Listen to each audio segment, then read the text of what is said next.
자, 여러분들 크게 먹으실 거라면 74.3K 이거 하나만 기억하시면 됩니다. 지금 비트코인은 78K 이 부근에서 잘 버티고 있죠. 현재는 77.4K 수준에서 유지가 되고 있습니다. 단기적으로 고점을 한번 더 높일 가능성도 충분히 있죠. 그런데 저는 지금 올라가는 걸 굳이 따라가지 않을 겁니다. 최근 저점부터 고점까지 이 피보나치를 딱 잡아보면 이 236 구간이 바로 74.3K의 위치에 있습니다. 자, 그리고 이게 단순히 피보나치 하나만 보고 말씀을 드리는 게 절대 아니긴 하죠. 자, 지난 2022년 저점을 잡고 2023년부터 상승을 시작했을 때 이 흐름을 보면 상당히 비슷한 흐름이 나오게 됩니다. 자, 당시에도 그 바닥에서 강한 반등이 먼저 나왔었고 시장에서는 그대로 올라갈 것처럼 보이긴 했지만 결국에 이 한 번의 눌림을 주게 되면서 이 자리에는 결국 주고 간다는 거죠. 물론 여기서 더 확장이 되면서 고점을 높였습니다. 근데 기다릴 자리는 기다리면서 딱 오기 때문에 결국 더 올라가더라도 한 번 눌림을 줬을 때 우리가 이 자리에서 크게 먹을 수 있는 자리를 미리 캐치해 두고 기다리면 된다는 겁니다. 결국 이렇게 올라가는 장세는 당시의 수급과 거래량을 보면서 수익을 내면 된다는 거예요. 자, 물론 이 자리가 바로 온다 이런 말씀은 못 드립니다. 고점을 한 번 더 높이고 내려올 수 있고 또는 지금부터 눌림이 시작되면서 왔다가 갈 수도 있고 이게 순서의 차이일 뿐이죠. 그래서 지금 이렇게 올라가는 장세 한 번 더 치고 올라간다면 위에서는 지금 주봉상의 FBG 이 주봉 FBG의 하단 라인과 겹쳐 있기 때문에 올라가더라도 한 번 눌렸다 할 수 있다는 거. 자, 그래서 제가 이 자리 74.3K를 왜 말씀을 드리는지 차트 분석 시작해 보도록 하겠습니다.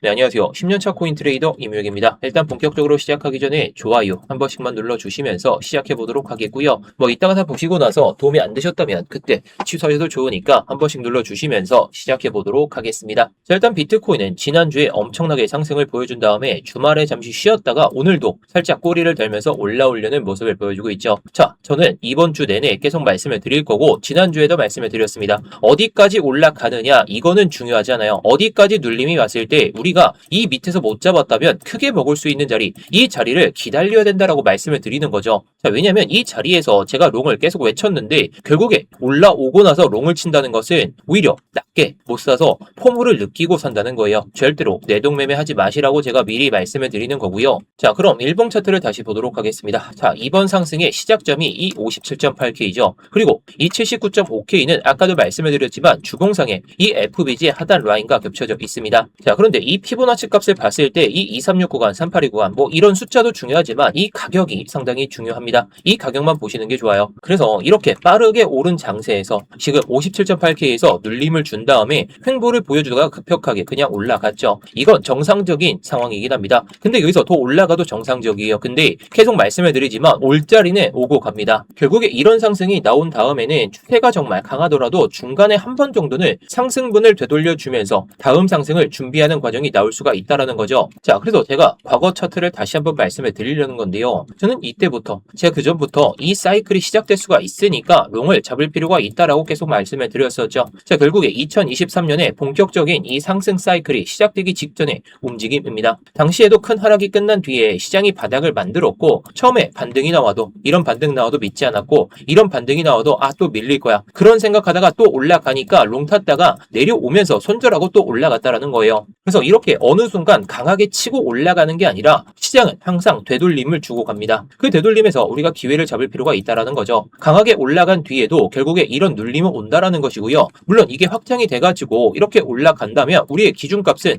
절반이나 382로 보긴 하겠지만 지금 상황에선 지금 자리가 이 자리라 제가 생각하기 때문에 올라갈 겁니다. 올라갈 텐데요. 크게 먹을 수 있는 자리 이런 거에서 크게 먹을 수가 없잖아요. 크게 먹을 수 있는 자리는 결국에 맥점이 찾아오기 때문에 이 자리를 제가 보자는 거죠. 그래서 제가 지금 시장도 비슷하게 보는 겁니다. 물론 과거가 지금이랑 똑같다 이렇게 보기는 어렵겠지만 지금 여기서 74.3K가 무조건 온다고 단정할 수는 없겠지만 오히려 현재 가격을 버티면서 고점을 한 번 더 높인 다음에 조정이 조금 세게 나올 수가 있다는 거예요. 그렇게 된다면 새로운 고점을 기준으로 피보나치를 다시 잡아야 되기 때문에 세부적인 가격의 디테일은 조금 달라질 수가 있겠죠. 하지만 제가 중요하게 보는 건 순서가 아니라 결국 찍을 자리는 한번 찍고 간다는 겁니다. 지금 이 자리에서 이 79.5K 고점 한번 뚫는 거 먹겠다고 들어갈 바에는 비중을 많이 태워가지고 들어갈 바에는 리스크가 있기 때문에 밑을 기다리자는 거죠. 결국 크게 먹을 자리는 옵니다. 현재 기준이 저는 이 74.3K 이것만 말씀을 드리는데 오늘 영상에서 이것만 기억하시면 돼요. 비트코인이 여기서 한 번 더 올라가더라도 저는 조급하게 따라가지 않고 타점을 보면서 들어갈 거예요. 더 올라간다면 올라가는 대로 새로운 기준을 잡으면 된다는 것이고 눌림이 먼저 나온다면 우리는 이 구간에서 공격적인 롱배팅, 지금의 숏배팅 절대 하시면 안 됩니다. 많이 올라가고 적어도 83K 그 이상까지 올라가면 숏배팅이 가능하겠지만 지금 자리에서 어줍지 않게 숏을 치는 순간 여러분들 청산만당해요. 결국 크게 먹으려면 올라가는 가격을 쫓는 게 아니라 다음 상승이 시작될 수 있는 이 가격을 미리 준비해야 된다는 거죠. 그래서 제가 이렇게 계속 가격 기준을 먼저 잡고 매매를 해야 되는 걸 괜히 그냥 말씀드리는 게 절대 아닙니다. 자, 제가 지난 토요일에 말씀을 드렸던 거 영상을 올려드리면서 이거 77.5K 못 넘으면 차라리 76K 이 기술적 반등을 먹어보자라고 말씀을 드렸었죠. 그 이유가 뭐였나요? 바로 이 4시간 봉상의 FBG의 중단부 이 구간을 우리가 기다려보자라고 말씀을 드렸었고, 자 그리고 이 일목이 이격이 벌어져 있기 때문에 횡보를 보여주던가 아니면 조정을 살짝 보여줬다가 올라갈 가능성이 높다 보니까 제가 이 76K를 정말 기다려보자라고 괜히 말씀을 드렸던 게 아닙니다. 결국 4시간 봉상의 이 FBG 우리는 이걸 기다렸고, 그래서 실제로 내려오면서 제가 이렇게 잡아가지고 익절가하고 손절가까지 말씀을 드리면서 괜히 이 자리에서 수익을 기술적 반등으로 먹어보자 말씀을 드린 게 아닙니다. 그리고 제가 롱을 들고 있던 거는 비중을 조금씩 줄여가고 있습니다. 83K 찍으면 일단 다 정리하고 밑에서 다시 받을 생각으로 보고 있습니다. 이건 참고해보시면 좋을 것 같은데 제가 말씀을 드리고 싶은 건 기준을 가지고만 매매를 하면 된다는 거죠. 남들이 환희에 찼을 때 우리는 매도하면 되는 거고 공포에 찌들어 있을 때 우리는 매수를 해가지고 수익을 쌓으면 된다는 겁니다. 이런 자리들은 여러분들이 차트를 24시간 내내 보시는 게 어렵고 기준을 잡기가 어려우시다 보니까 제가 이런 기준들을 스터디방에서 다 공유를 드리고 있습니다. 자, 그래서 관심 있으신 분들은 제가 고정 댓글에다가 링크 하나 남겨놨습니다. 링크 클릭하시면 스터디방 입장이 바로 가능하시고요. 자, 그리고 구독이 안 눌러 있으시다면 구독 그리고 좋아요까지 눌러주시면 정말 감사하겠습니다.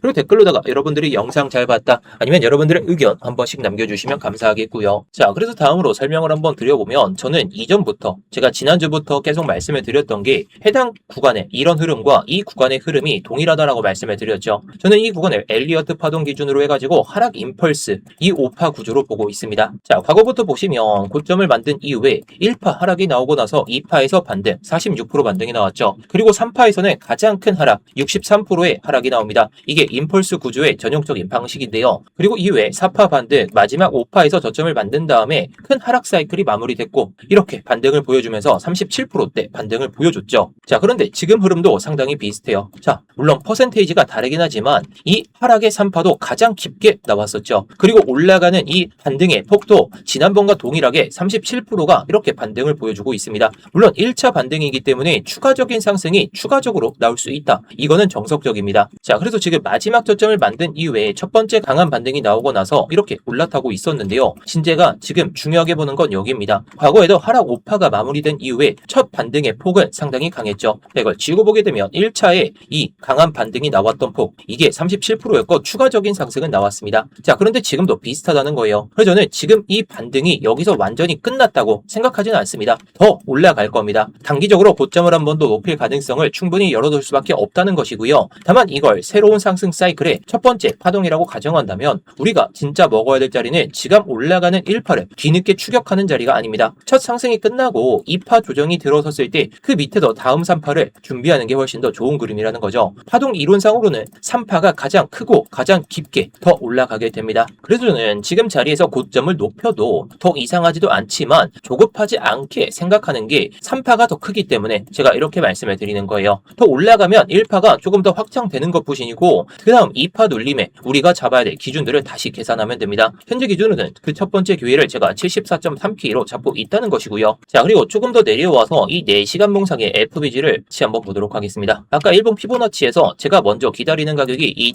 74.3K였죠. 그런데 4시간 봉으로 내려와서 보면 이 가격을 기다려야 될 이유가 하나 더 생깁니다. 현재 아래쪽에 이 4시간 봉상의 FBG가 그대로 남아있는 상태인데요. 그리고 밑에는 또 남아져 있죠. 이 구간이 바로 74.3K 이 FBG에 상당히 맞물려 있습니다. 자, 반대로 이 위에 있는 방금 말씀드렸던 이 구간은 76K 부근인데 여기서는 기술적 반등이 나올 수 있다라고 말씀을 드렸었죠. 결국 한 번은 건드렸다는 거예요. 한 번 건드렸다는 건 이번에 고점을 다시 한번 못 높인다면 이 구간은 명백한 지지 라인이 아니라 한 번은 이탈될 수 있는 그런 자리. 근데 밑에는 이 강력한 FBG와 이 2, 입감류 구간인 74.3K가 남아져 있기 때문에 이전에 대한 이 유동성, 이 구간에 대한 이 유동성을 흡수하러 내려가기 시작한다면 단기적으로는 위로 올라가는 파동이 나오지 않고 한 번에 조정 파동이 추가적으로 나올 수 있다. 이렇게 봐야 된다는 거죠. 결국에 여기서 그냥 또 올라간다면 그거는 뭐 흐름을 보면서 고점을 높이고 나서 그 다음에 눌림을 줄 때 그때 들어가는 방향으로 보는 게 좋지, 지금 자리에서 올라갈 것 같으니까 들어가는 건 명백히 뇌동매매입니다. 그래서 제가 계속해서 이 구간 74.3K를 괜히 말씀을 드리는 게 절대 아닌 거고요. 자, 그리고 마지막으로 1시간 봉상의 일목균형표를 한번 보도록 하겠습니다. 지금 단기적으로 가장 빠르게 확인할 수 있는 기준이 바로 여기에 있죠. 이번 반등이 나온 다음에 가격이 일목구름대를 밟고 나서 위로 추세를 이렇게 올라타기 시작했어야 됐는데 지금 움직임을 보면 위로 시원하게는 아직 못 뻗고 있습니다. 구름대 위에서 옆으로 계속 기고 있죠. 물론 지금 우문 자체의 크기가 크지는 않습니다. 그래서 이것만 가지고 당장 큰 하락이 시작된다고 볼 필요는 없어요. 제가 보는 건 이 우문을 어떻게 보면 내일 12시, 오전 12시까지 이 상황이 유지가 될 가능성은 보이긴 합니다. 근데 여기서 일목을 밟고 다시 위로 방향을 틀어주기 시작한다면 단기적으로는 고점을 한 번 더 높이는 흐름 충분히 가능합니다. 그런데 반대로 1시간 봉상에서 우문 밑으로 가격이 빠지기 시작하고 다시 올라오지 못한다? 이러면 단기적으로는 매도세가 강해질 필요가 있다는 거죠. 그리고 저는 오히려 그 움직임을 기다리고 있고 그 움직임에서 우리가 웃음꽃을 필 수 있는 이 자리가 올 겁니다. 왜냐면 지금 위에서 롱을 잡는 것보다 한번 매도 물량이 나오면서 이전 저점을 이탈시키게 되면 스탑로스 걸리는 이 롱 물량들이 나올 것이기 때문에 시장가 매도 물량으로 쭉 한번 빠졌다가 올라가는 장세, 이 기회를 잡으면 된다는 겁니다. 그러니까 지금 당장 방향을 위로 맞추는 거 이거 중요하지 않아요. 위로 가면 보내주고 일목을 이탈하면서 눌림이 시작된다면 이 구간을 분명하게 기다리면서 롱타점을 잡아볼 필요가 있겠죠. 저는 짧게 먹을 자리보다 다음 상승 파동을 크게 가져갈 수 있는 자리에서 기다리도록 하겠습니다. 자, 그런데 이 파동이 아니라 한 번 더 고점을 높이면서 이 파동까지 안 내려온다. 이 74.3K까지 안 내려온다. 자, 그 상황은 이 주봉 FBG, 이 하단 라인을 강하게 돌파한 다음에 이 자리를 일봉상으로 절대 이탈하지 않으면서 올라가는 자리, 결국에 저는 83K 그 이상까지는 올라갈 파동이라 보고 있기 때문에 이 자리를 넘고 나서 이 자리를 조정을 받는데도 이 안에서만 반등이 이어진다. 이러면 저는 밑을 기다리지 않고 저는 공격적으로 이 위에서 또 기다릴 겁니다. 자, 결국에 판단을 해야 되겠죠. 우리가 내려가는 파동이라면 여기서 기다려야 된다는 것이고, 결국에 올라간다면 먹을 자리는 또다시 오긴 하겠지만 이게 이 상황에서 이 주봉 FBG 하단 라인에서 계속 버텨준다면 우리는 공격적으로라도 롱을 베팅할 필요가 있습니다. 중요한 건 어느 방향이 나오든지 간에 위에서는 급하게 쫓아갈 필요가 없다. 오늘 변동성도 거의 보합권에 유지가 되고 있다 보니까 실제 캔들을 확인하면서 대응하는 게 상당히 중요하겠습니다. 자, 그래서 이번에도 제가 스터디방에서 말씀을 드렸던 것처럼 먹을 수 있는 자리, 제가 딱 이때 말씀드린 거죠. 이때 말씀을 드리고 나서 딱 수익이 발생했습니다. 저도 반익절하고 완익절하게 되면서 지금은 단기적인 롱을 안 들고 가고 있고 끌고 가는 매매만 하고 있는데 기준이 들어서는 순간, 그리고 무력화 관점, 자, 밑으로 내려오지 않고 그냥 올라갈 것 같다면 제가 관점하고 타점 잡아서 이렇게 스터디룸에서 다 말씀을 드릴 테니까요. 자, 관심 있으신 분들은 고정 댓글에 있는 링크 클릭하셔서 입장하시면 되겠습니다. 자, 그럼 오늘 영상 정리를 한번 해보도록 하겠습니다. 자, 결국 순서의 차이이지 올라가더라도 이 83K를 뚫고 나서 이 다음에 이 79.5K를 밟으면서 내려온다면 저는 이 자리를 찍을 거라 보고 있어요. 하지만 강한 모습이 나와준다면 이 위에서만 유지가 돼야 됩니다. 그 모습이 유지가 되면 그때 공격적으로 롱을 베팅해도 되기 때문에 지금 이 자리에서는 공격적인 롱보다는 리스크 롱이다 보니까 밑을 살짝 기다리면서 보수적인 접근이 필요하겠습니다. 자, 오늘 영상도 도움이 되셨다면 구독과 좋아요 마지막으로 부탁드리겠고요. 그리고 댓글로다가 영상 잘 봤다, 뭐 아니면 여러분들의 의견 한 번씩 남겨주시면 감사하겠습니다.